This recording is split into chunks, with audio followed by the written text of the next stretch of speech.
So what is the process of combating that, monkey mind that is, running whatever narrative that's keeping you stuck? Like, it's easy to say, like, just move, you got to take the action. Sure. But a lot of people still, despite understanding that, intellectualizing that, are unable to, basically act as if.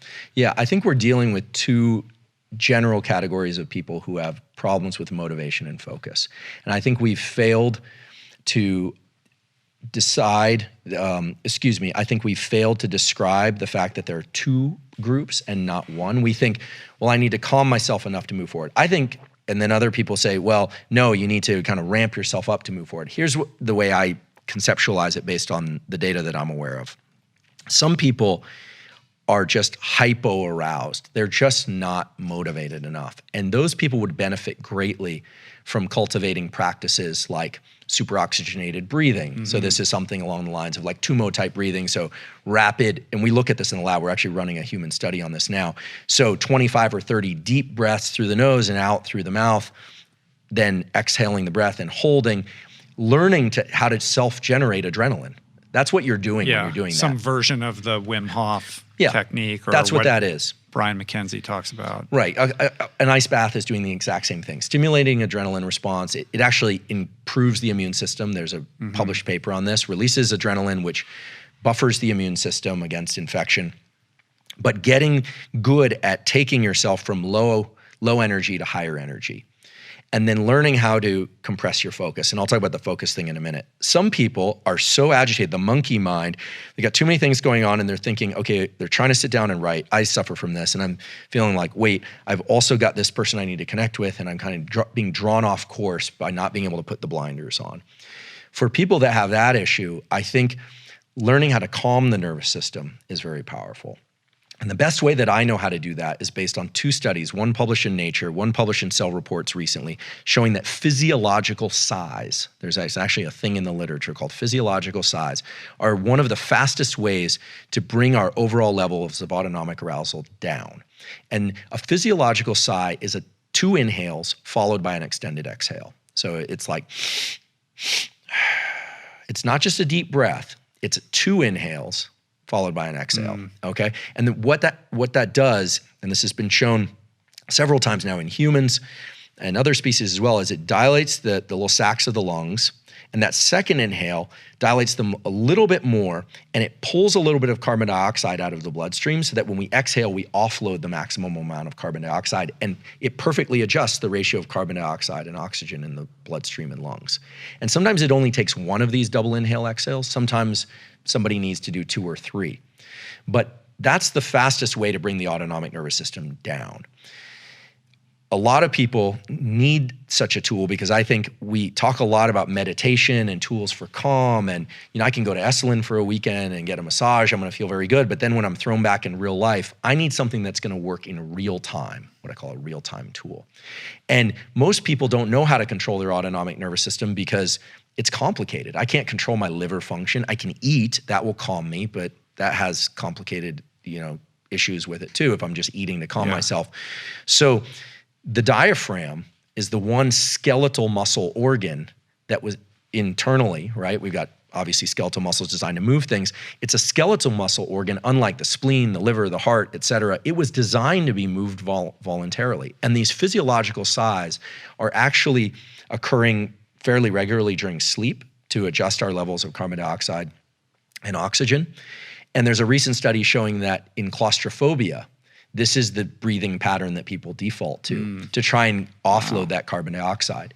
So whereas there are a lot of really interesting breathing techniques, Wim Hof, Brian McKenzie does great work, Patrick McEwen, the Laird and Gabby, the tons of people doing really interesting things out there.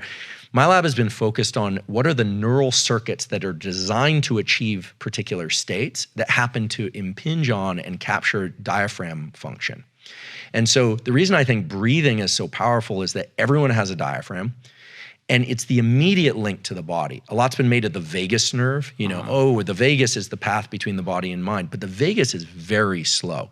The vagus nerve calming is what you experience when you eat a really rich a carbohydrate-rich meal, or you've had a long day and you put your feet up and you're finally relaxing. It takes minutes to hours to kick in. Whereas the diaphragm is real-time control over your brain state.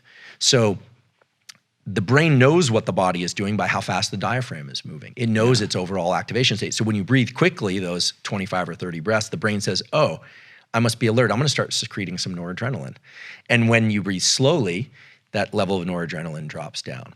So it sounds so simple, but I think it's only in the last 2 or 3 years that my lab and Mark Krasnow's lab at Stanford and other labs elsewhere in the world have started to identify the neurons in the brain that are linked to breathing and how those two things relate to one another. And I think everybody should have a kit of tools that they can use to bring themselves down and ramp themselves up.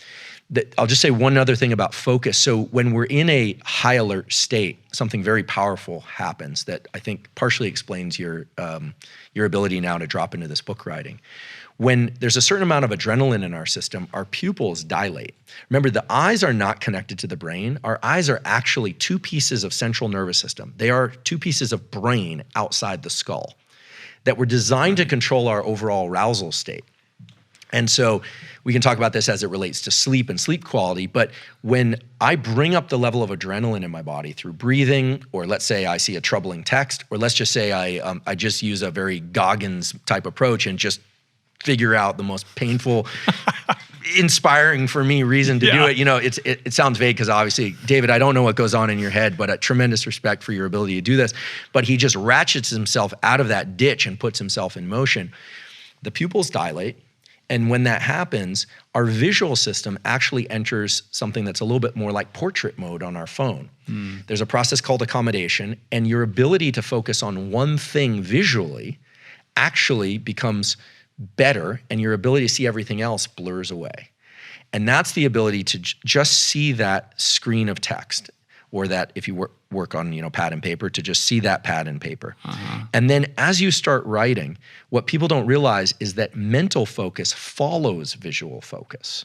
Now, in blind people, it's slightly different. It follows auditory focus. But in most people, your visual focus, as you bring that into really sharp relief, that image of your book, and you stare at it, you're gonna feel some agitation and your mind's gonna be jumping all over the place. But if you wait just a couple minutes, the rest of the world will disappear. I think this is sort of like the flow state people are looking for. But remember, the gate of entry is one of, you have to wade through some sewage before you can swim in clear water. Right. That's the way I always think about it. But the visual focus is what brings the rest of the brain into cognitive focus. And people in the martial arts understand this. You've probably experienced this running when you're feeling exhausted and you can just concentrate on one milestone and get there.